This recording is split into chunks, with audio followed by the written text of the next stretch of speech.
one. What's up, everyone, and welcome to the Real Ones Canes podcast. I'm the Beast, Brian London, up here at my parents' house in just north of Boston, enjoying the holidays with family. I hope you got to enjoy your holidays with friends and family. A happy belated or merry belated Christmas to those of you that celebrate, and those of you that are like me and celebrate Hanukkah. It's the Festival of Lights. It's going on. I got my Mickey Hanukkah shirt going on. So a happy Hanukkah to you and just a happy holiday season to everyone. Brandon, obviously, it's the school vacation. He's got the kids. He's got this. He's got that. He's got 78 jobs. So he's off this week again. But we continue along. A couple of things I want to get to in this podcast. Just talk quickly about the Pop Tarts Bowl and Miami and Iowa State. Some of you won't see this or hear this before the game, but we'll throw it in there. We got some transfer portal news, and then obviously the big news. I'm recording this on Friday morning, December 27th, and yesterday on Thursday, we got the big news that basketball coach Jim Larranaga was retiring and stepping down immediately as the head coach of Miami Hurricanes basketball. So we will talk about that in segment number 2, but I wanted to talk about the Pop Tarts Bowl. You have two teams, Miami and Iowa State, that are both going for an 11-win season. Iowa State has never won 11 games in program history. Miami has not won 11 games since the 2003 season, which ended in the Orange Bowl against Florida State. That game was kind of an ugly game, but Miami sealed the deal when Larry Coker decided to, I think, backed up, not up against the goal line, but in their own territory. On a 4th down, Larry Coker decides to call a fake punt, where it was a direct snap to DJ Williams, who then, remember DJ Williams, obviously you know him as a linebacker, but he really was a great running back. In his first year at Miami, played some fullback, played some running back as well. Just one of the most amazing athletes I've seen. Fake punt to DJ Williams. He scatters up the middle, gets the first down and more. Miami seals the victory against Florida State at the Orange Bowl and gets an 11-win season. And at the time, we're like, oh, well, this is just going to keep going. And it didn't. It didn't keep going. 2004, they go to the Peach Bowl and beat Florida. And then the next year, we all know what happened against LSU, and that was the beginning of the end. Right, because of the year after that, on Larry Coker's last year, after he was forced to change his entire staff by Pete Garcia. A lot of you don't know that, right? That maybe that's some inside information. That everyone was like, "Oh, Larry Coker just fired the best assistants Miami's ever had." That whole crew: Don Solinger, Art Kehoe, Vernon Hargraves, Curtis Johnson, all these people. And it was because Pete Garcia made him do it. Pete Garcia got Paul D to tell Larry Coker to fire his entire staff, and then brought in a bunch of guys that I still don't remember. I just remember walking around the building going like, who the hell are these coaches and why are they here? And they're certainly not as good as the guys that just left. That's a story for another day. But after that, right, Larry Coker's last year, Miami wins a bowl against Nevada out in Boise. That was terrible. That was a horrible experience. I got like half the team got sick with a stomach thing, and including me. That was a horrible plane ride back. I'll be honest with you. It was like real field negative, like 10 degrees in Boise for the game on the Smurf turf. And then after that, it just really, the bottom fell out. We've been here for a while. So 11 wins is on the line for the University of Miami. That's something big. That's huge, right? To go from 5 to 7, now 11, that would be a big thing for the University of Miami. And I'm just happy that we get to see Cam Ward play football again, right? Because we know how blessed we've been to have arguably the best quarterback in Miami history play football for the University of Miami. And, he's going to end up being the highest drafted quarterback, I think, in the NFL draft, at least. Because remember, Jim Kelly went to the USFL first, right? So there was that. But Cam Ward might go number 1 in the draft. It's kind of surreal to think about. So to get to see Cam Ward play again, to get to see Damian Martinez run the ball again, and the thing I'm really looking forward to, what I'm going to have my eyes on, are these young receivers, right? With Isaiah Horton leaving, with the squad of Jacoby George and Xavier Restrepo leaving. We don't know about Sam Brown. It is time for next generation. So JoJo, Nikar, Chance Robinson, who I met his dad. He's a great guy. Met him on one of the road trips that I was on. And Ray, right? Got to see those guys step up in this game and see what they can do. That's what the bowl games are about. You want to win, but you also want to see next generation players, kind of their introduction to what they're going to be next season. This is their opportunity to kind of see what's going on. So Iowa State comes in, and they're a pretty decent team. Matt Campbell, I've always liked him as a coach. Remember, he's a guy that really does more with less. Made his name at Toledo, then got hired at Iowa State, and has really had that program headed in the right direction slowly. And I think they've done a really good job with the athletes that they're able to recruit at Iowa State. I think Iowa, the Hawkeyes, are kind of the flagship team in that state. If you can think of the state of Iowa as a football state, Iowa State comes after them, and Iowa State comes in, pretty good on offense. They've got a quarterback that can not only, I think, was it Rocco Beck? He can not only pass the ball, but he can scramble as well, which anytime in the last 20 years that the University of Miami has faced a quarterback that can get out of the pocket and scramble, it scares the living you-know-what out of me. So that is no different for the Pop Tarts Bowl with a quarterback that is able to scramble. So they have a really good offense. The weakness in their offense is their offensive line. It's woeful. They are not good at pass blocking. They're not great at run blocking. So I think they're ranking the hundreds in both. So University of Miami should have some opportunities on defense, at least from the defensive line standpoint, to get pressure on their quarterback. And we'll see how that works, right? We'll see how this defense can pull it together for this game, because Lord knows they have not been good the last part of the season for the University of Miami. I mean, the 21-point collapse at Syracuse is why they didn't make the college football playoff. So, let's hope the defense shows up against Iowa State. So we're looking forward to some of these young guys playing, looking forward to seeing how the defense plays against Iowa State, and looking forward to seeing Cam Ward sling that rock one more time for the University of Miami. A couple of transfer portal news. This thing keeps going. So I hesitate, because by the time I throw something out there, it's going to change. But the University of Miami picked up a commitment from a defensive back, which they need. They need like 27 defensive backs. Hopefully ones that can actually play the position. But they picked up a commitment from Emmanuel Carnley from Arizona. 6'2", 185 pounds. He started 8 games. He appeared in 10. He's got 3 years of eligibility remaining. As far as the scouting report on him, I looked at some of the PFF grades. They're not great, to be honest with you. This is going to be a kid. It's going to have to be coached up.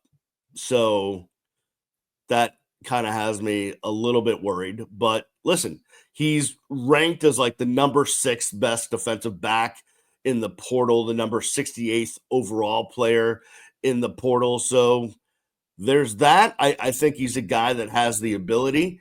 And listen, again, you just need numbers in the defensive backfield. You'll sort out the rest out, but you just need numbers, because they lack depth this year. They lack quality depth, and they lacked guys that could, when Damari Brown got hurt, they weren't able to figure that out. Other than, really the most consistent player in the defensive backfield was O.J. Frederick. Mish Powell at times.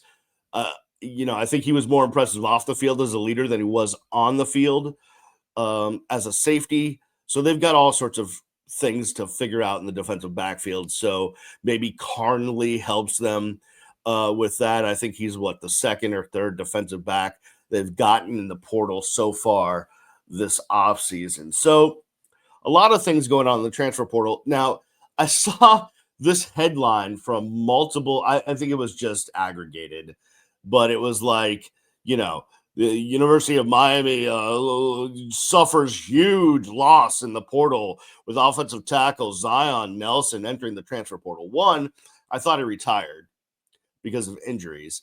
Two, listen, his entire career, he was a huge recruit, one of the biggest recruits, right?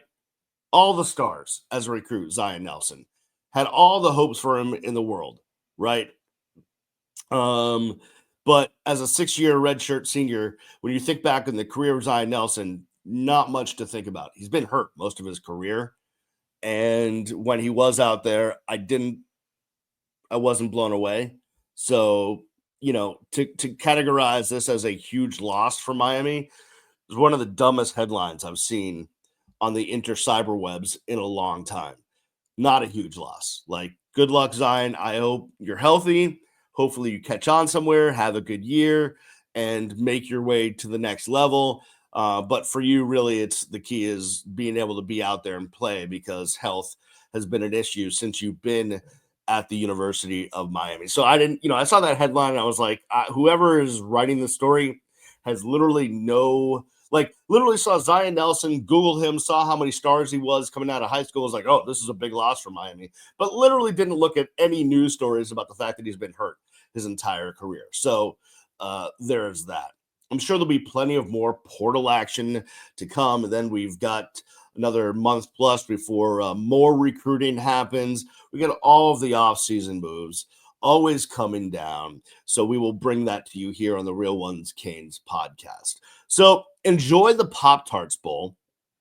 You got 3 edible mascots this year, right? Yeah, 3 of them, 3 different flavors that the winning team is going to be able to choose from as far as which mascot they eat. So that's interesting. You got your frosted hot fudge, you got your or frosted hot fudge sundae, you got your frosted wild berry, and a mystery flavor. I would choose the mystery flavor, right? Wouldn't you go in with the mystery flavor? And then, of course, you got the trophy. But I don't know if you saw, my good friend Andrea Adelson was able to take the Pop Tarts Bowl trophy home and had it in her kitchen. And the thing about the Pop Tarts Bowl is they partnered with GE to install a toaster in the trophy. So Andrea was at home in her kitchen toasting Pop Tarts in the trophy, and it looked delightful. Who wouldn't want to be able to plug a trophy in and toast some Pop Tarts? So we've got that. We've got all this stuff going for us. I will not be at the game. I'll be traveling back from New England, and I have an event at night in South Florida that will preclude me from driving to Orlando and being able to take part in the Pop Tart Madness. But I will be watching, and I will be keeping you guys abreast after the game with my thoughts and what have you. All right, we're going to take a break. On the other side, I want to get into the story that broke yesterday, Thursday, December 26th. Jim Larranaga decides to step down, retire as the head coach of the University of Miami men's basketball team. We will discuss that and more on the other side. You're listening and watching the Real Ones Canes podcast. Welcome back to the Real Ones Canes podcast. I'm the Beast, Brian London. Follow me on all the socials at Miami Radio Beast. Hey, wherever you're listening to this, please subscribe to the podcast so it gets pushed to your device whenever we publish a new episode. If you're watching this on one of the YouTube channels, subscribe to the YouTube channel. Would really appreciate your subscription. Hit the thumbs up, hit the bell. And that way you're notified of new episodes. So major news hit the University of Miami family yesterday. I'm recording this Friday morning, December 27th. So yesterday being Thursday, December 26th, we got word in the morning, broken by the amazing Michelle Kaufman from the Miami Herald, who is still cranking out amazing stories and getting it done for the Miami Herald, that Jim Larranaga was going to retire, was going to step down immediately as a head coach of the University of Miami. Saturday, the last Saturday, the University of Miami um, lost to St. Mary's, and I think the Hurricanes are 4-8 now, and it had me and a lot of other fans just kind of shaking our head. Now, on the positive side, I said to myself, with my orange and green colored glasses, all right, listen, the non-conference, not that important. Yeah, I mean, I guess when you're thinking about March and seedings and strength of schedule and all the other stuff, sure. But you got the ACC season coming up. Maybe they'll gel. Maybe they'll come together. Maybe Jim will pull some of that magic out of a hat um, and get the team together for the season. But the team was not trending in the right direction. And if you'd been reading the quotes and listening to Jim Larranaga's press conferences throughout the season, you could see his frustration, right? He repeatedly talked about his team's ability to play offense, but literally he was like, I can't get them to play defense. I cannot get them to play defense. And I think, Jaleel Bethea, the biggest recruit in University of Miami basketball history, started one game. And I think a lot of that had to do with the inability to play defense. But that's what Jim Larranaga requires, right? He has a system. Defense is incredibly important to it.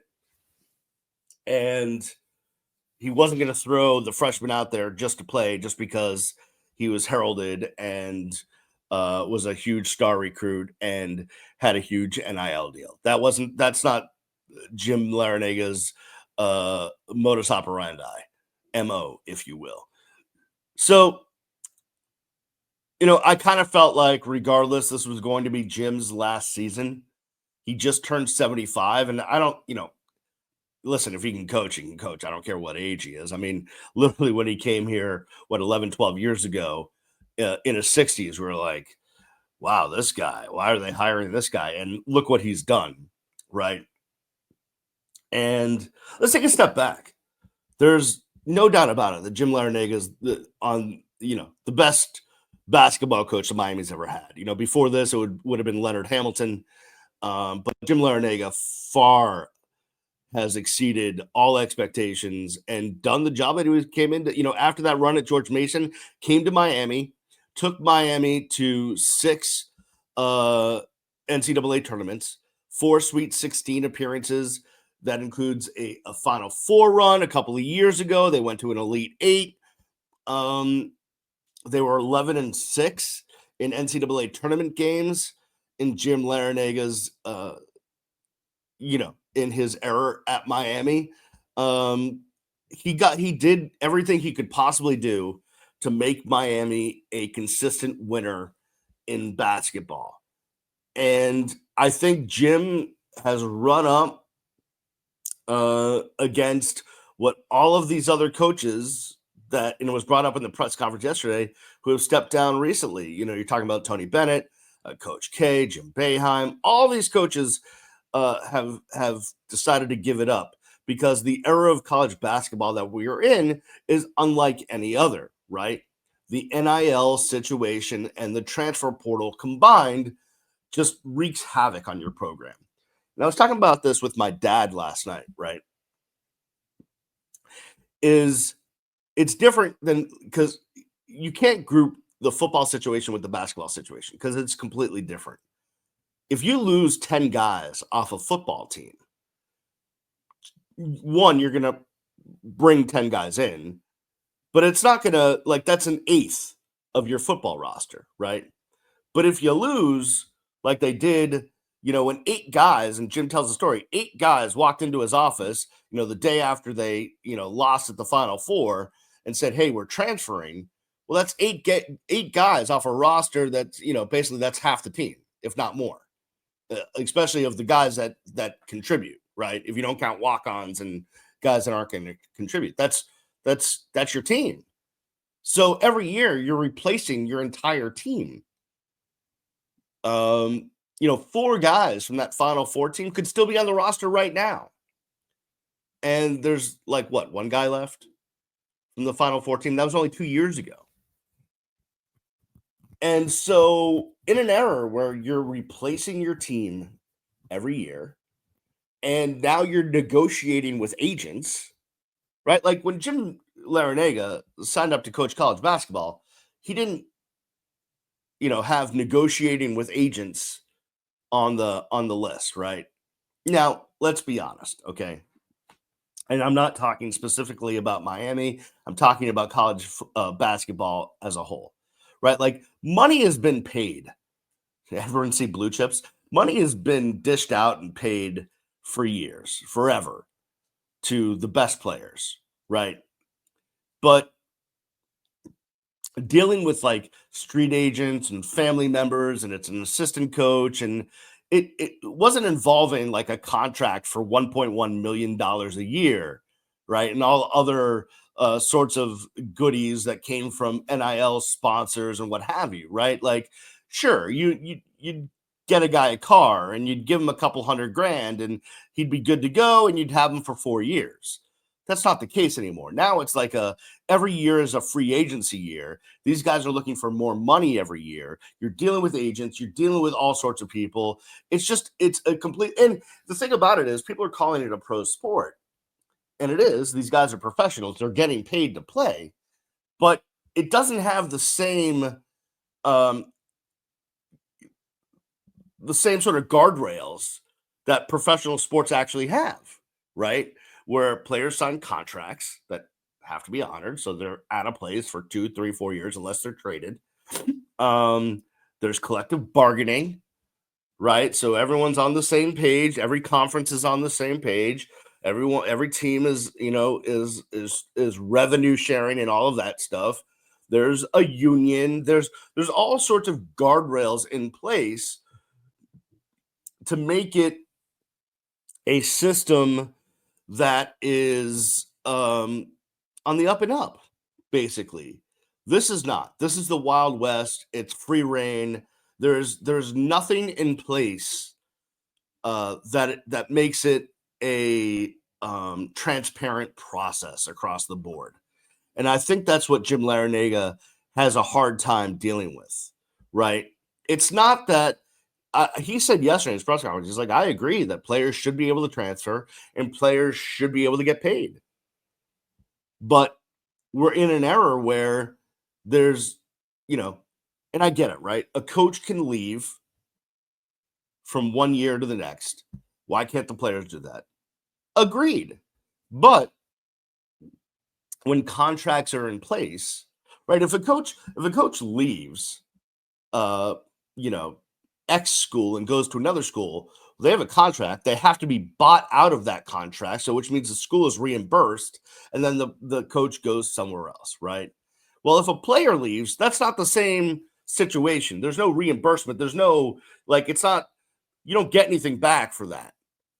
And now it's just everyone's a mission. Is uh, playing on a 1 year deal in college basketball and college football, but it's different in college football, I think. So I think Jim Larranaga looked at it and said, listen, um, the part about coaching basketball and running practices and drawing up X's and O's, and for Jim, the other important thing is kind of the life skills thing. He's always talking to these guys about life skills and how to do the things on a day-to-day basis that maybe they didn't pick up while they were in the AAU thing in high school, and getting them culturally aware of things. You taking them to Broadway shows, talking to them about history, going to museums, just things because they're going to be out in the real world, and he wants to make sure they're ready for that. And none of that matters anymore. The basketball, actual coaching of the basketball, has taken a back seat to negotiating deals and working the portal to make sure you have a team to field. And I think Jim just said, listen, and yeah, sure, age has to play a part in it, but I don't think that's the number one factor. I just think his personality is as a teacher and a coach, not as a negotiator with agents. It's not what he signed up for. So I feel it, you know, on one hand, you know, I was texting with someone yesterday. I won't out them, who was kind of pushing back on me, saying, "Well, this is the game now. You can't, Jim's making excuses that he can't get it done in the game." I mean, maybe I don't think he's making excuses. He is telling you like this is not what he's signed up for and not what he's good at, right? Which is why he decided to abruptly step down and retire. It's him admitting, like, I can't function the way I need to function as a coach in this system. I think that's abundantly clear that he was honest with you about that. Um, and I'll be listen, I am all for the players getting paid and I'm all for the transfer portal. But I think guardrails have to be put into place to ensure that if you're gonna treat this as professional sports, professional basketball, then make it like professional basketball. That's all I'm saying. Let's have contracts being signed. Let's have everything transparent. Let's have some sort of commitment. Hey, if you get an NIL deal and you're going to transfer, then someone needs to, pay back the collective that got you that NIL deal if you transfer, right? Like we need to get something back in return for you leaving. And maybe that'll cause you to think twice, or maybe other schools won't poach you because their collective can't give back, whatever it is. Okay. I'm just saying that things have to be put into place to get this on the right track. I think we've made leaps forward, right? For listen, we're no longer at the point where an education is a good enough repayment for play.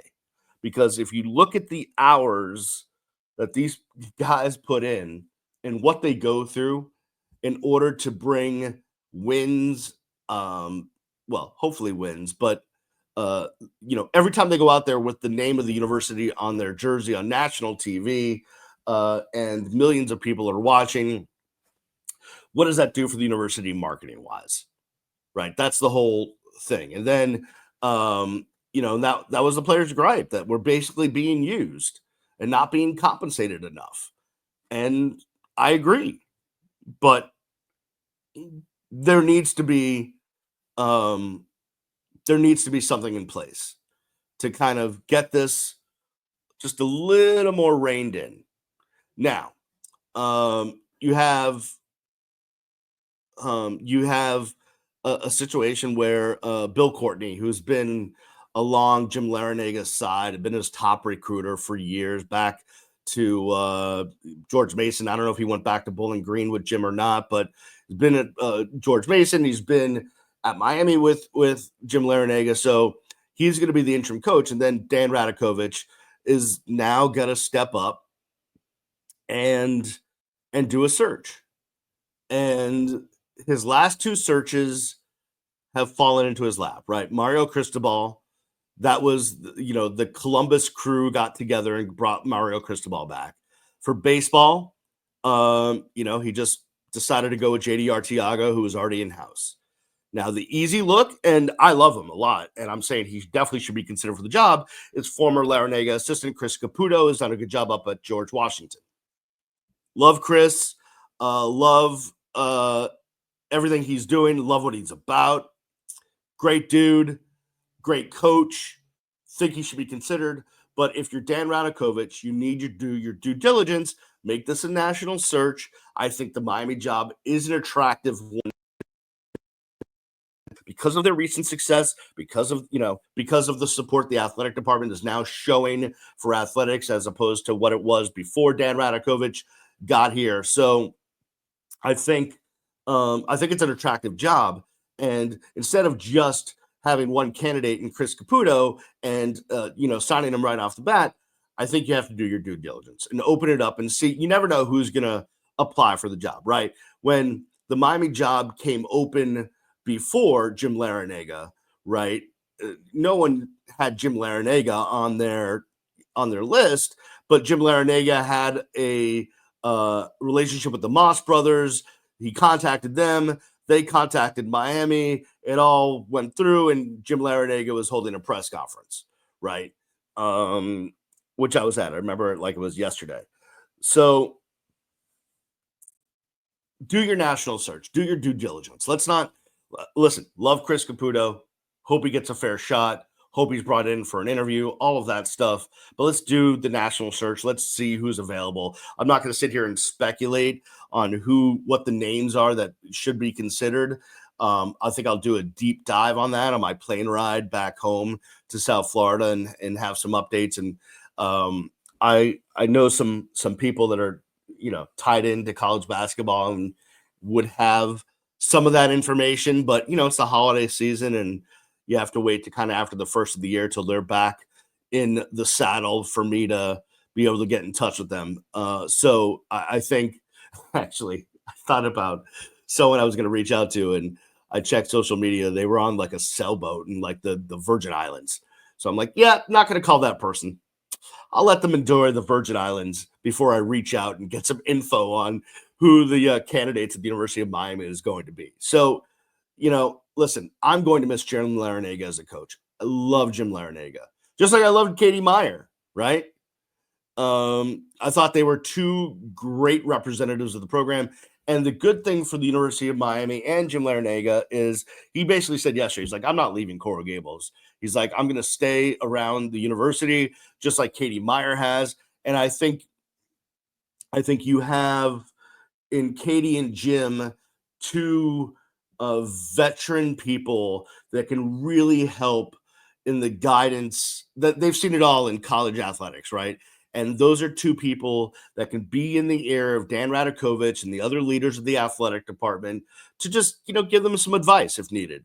And I think that's a good thing. Plus, as increasing that endowment and donations is readily more important because now you're paying athletes and soon the university is going to have to pay athletes with the lawsuit and the whole thing.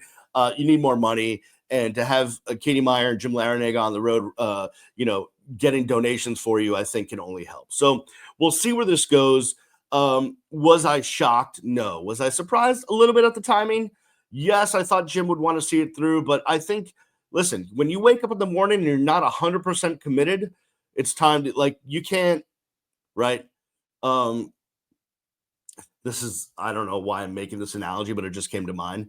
Back in the days when I used to be an avid skier, it was a little slimmer back in those days because me going down a hill now would be bad. But, my entire childhood, I spent every waking moment in the winter skiing the mountains of New Hampshire, Maine, and Vermont.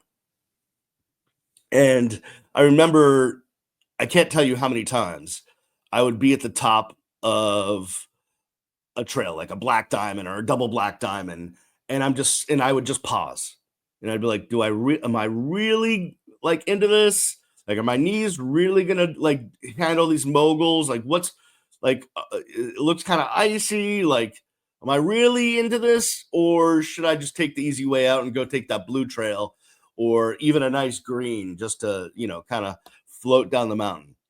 And if I wasn't 100% committed, like if I wasn't like gung ho, here we go, like I wasn't gonna go zipping down that black diamond or double black diamond. Like that wasn't gonna happen. Like I remember Loon Mountain in New Hampshire, there was the hardest trail was Angel Street, and it was just like downhill, like as steep as it comes, moguls.